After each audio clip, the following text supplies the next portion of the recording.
Uma casa antiga pode revelar hábitos e costumes de seus moradores. Transformada em museu, tem ainda mais história para contar.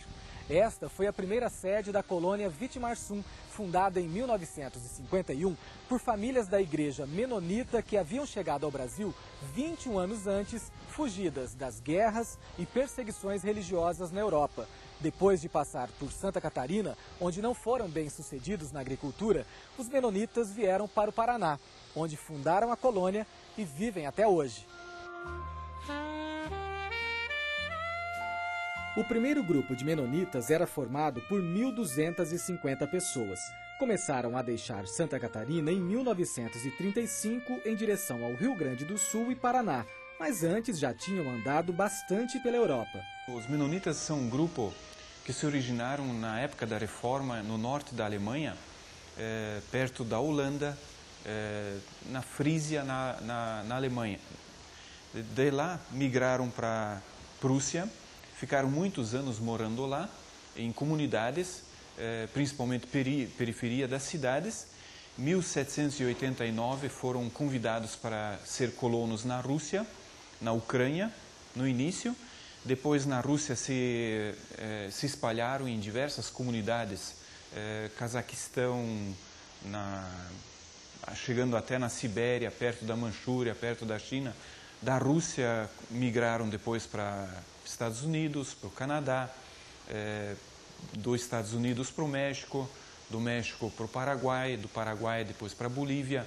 Então há uma migração muito grande da etnia menonita, motivado por religioso no início, depois mais a questão política teve uma influência muito grande, mas os menonitas sempre foram conhecidos principalmente como produtores agrícolas ou rurais, e com uma tendência muito grande de se agruparem, ficarem vivendo em grupos conhecidos com seu sistema de produção, administração, comunidades, né?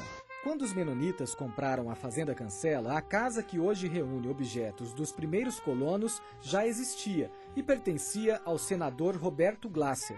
Foi a primeira moradia dos imigrantes, mas já teve outras ocupações. Eles usaram como moradia, para depois instalar suas próprias casas nas suas áreas, nas suas terras.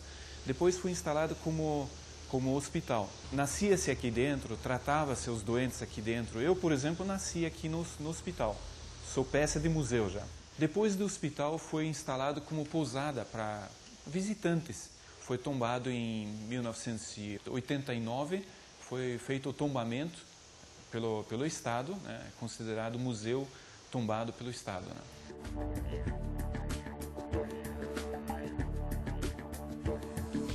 Uma construção mista de alvenaria e madeira e cobertura em duas águas. Os beirais ornamentados demonstram o bom gosto dos construtores. Mas é dentro da casa que se revela a história dos imigrantes. Na antiga cozinha, o registro das andanças pela Europa. Nós tivemos vários avós que achavam que era interessante para os netos saber como é que era na Rússia. A parte de produção de trigo, criação de cavalos, suas casas. Era assim que os nossos antepassados trabalhavam, viviam, muitas vezes se divertiam também com criação de gado, de cavalos. A gente tem um ambiente aqui todo dedicado para objetos russos. Eles passaram muito tempo lá também, né? Na Rússia os menonitas passaram em torno de 150 anos, bastante tempo. E quando vieram aqui para o Brasil, eles trouxeram diversos objetos que nós temos aqui nesse quarto, né? Por exemplo, nós temos o samovar, que era para tomar chá. Nós temos aquilo que poderia ser idêntico a uma torneira hoje, né? Para lavar a mão. Nós temos outros objetos, mesmo os utensílios que hoje não seriam dessa forma, né? Talheres. Nós temos as botas aí que são de feltro, que aqui não precisa de bota de feltro, mas na neve precisaria, né?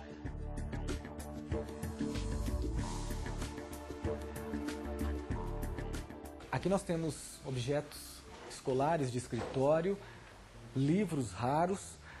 A colônia sempre teve suas próprias escolas, tudo funcionou sempre aqui? Sim, a parte cultural sempre foi uma base muito forte. Toda essa fase de migração de um país e outro levou eles, assim, os nossos antepassados, a trabalhar muito a parte cultural. escrita, leitura, escola, porque o que você tem na cabeça você pode levar. E o restante você pode perder, principalmente patrimônio, por exemplo, áreas, terras, né? Então aqui nós temos diversos objetos que demonstram um pouco a parte cultural, como se ensinava, por exemplo, alemão, os livros, né? Eu aprendi a ler alemão assim, a parte de música, né? Os livros de música, nós chegávamos a cantar com notas e com números, né? Um sistema totalmente diferente do que a gente está acostumado. Nós temos livros com números lá, né? Em vez das notas. Aqui nós temos parte de escritório, os ábacos, né? Instrumentos musicais. A musicalidade entre os menonitas é muito forte, né? Muito corais nas igrejas todo domingo.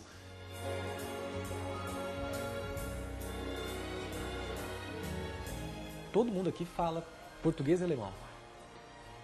Praticamente todos, e ainda além de alemão, um dialeto alemão que vem desde 1500, 1520, 1530. Esse dialeto é mantido entre as comunidades menonitas, não só aqui em Vidmarsum, como fora do país, na própria Alemanha, na Rússia, nos Estados Unidos. Então esse dialeto é algo que nos mantém bastante unidos, né?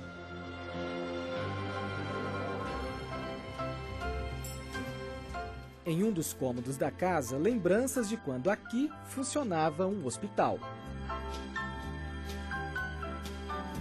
Um objeto interessante, isso aqui é um aparelho de anestesia, né? Colocava-se gelo aqui dentro e com esse nas feridas para costurar, né? Apertava aqui e ia descendo aqui para esfriar o local onde se costurava ou teria que fazer uma sutura.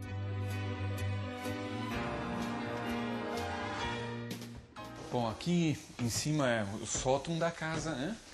Nós temos a escada aí com o corrimão, bem antigo também. E em cima nós tínhamos os quartos aí na fazenda, onde o pessoal, quando vinham, pousavam aí, dormiam aí. A noite é bem fresquinho, bem gostoso aí. Tem duas paredes, mantém tipo uma câmara que não aquece tanto a casa de fora para dentro e mantenha o aquecimento à noite também, né?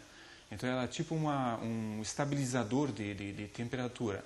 A casa tinha também, já num dos cômodos aqui em cima, tem um aquecimento central pelo fogão a lenha, uma serpentina, que aquece a água, fica alojado a água dentro dos tanques e com isso à noite dava para tomar banho com água quente, né? A entrada da casa, na verdade, não é a mesma do museu. O museu entra ali pela sala de jantar, mas a entrada da casa original é essa daqui. O senador, ele tinha isso aqui como a frente da casa, né?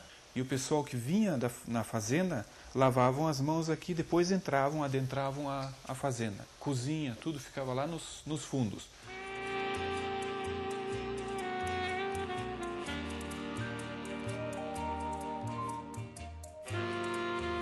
E a varanda da casa, né?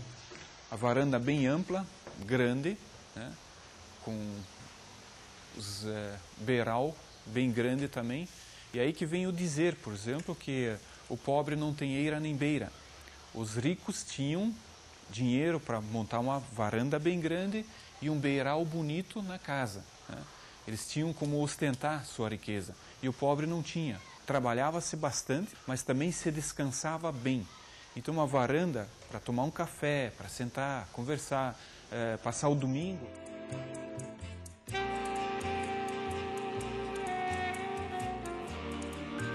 Em Curitiba nós vemos muitas casas nesse estilo ainda, casas antigas. E era um estilo europeu, né?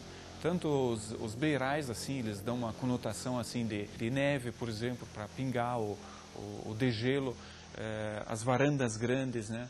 A história para nós é bastante importante. A vida não só começa no nascimento e na morte, termina na morte, mas começa com aquilo que aconteceu antes. O que nossos antepassados eram, o que se faziam. E através da história a gente consegue muitas explicações e muitas vezes se entender também. Quanto mais um povo consegue analisar sua história para trás, mais ele consegue ter forças para ir para frente.